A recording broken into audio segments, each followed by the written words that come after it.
بعد من نمیدونم صدا من میاد یا نه، ولی اینجا قربانگاه هخامنشی هاست. مال کوروش.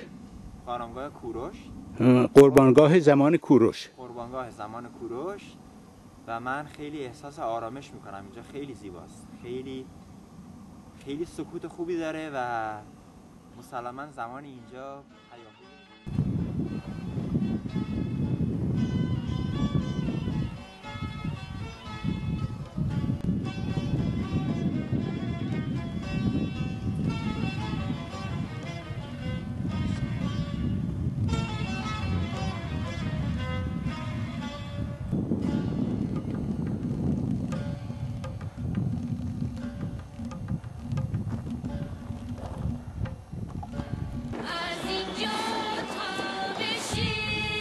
اینجا همینطوری که میبینیم بالای تپه هاییه که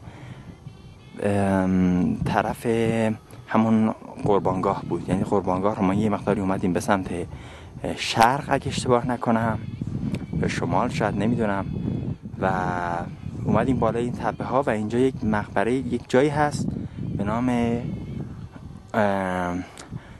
مکان پیر یعقوب.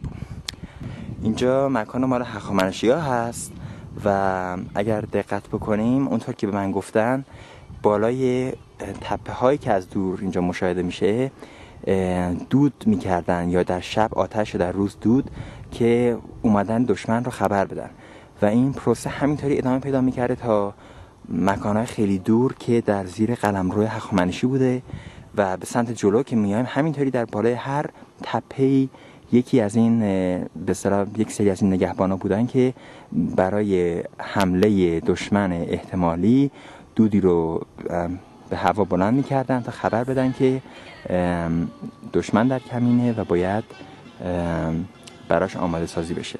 و اینجا بالا یکی از همون تپه ها هست که همونطور که گفتم پیر یعقوب نام داره مکانش.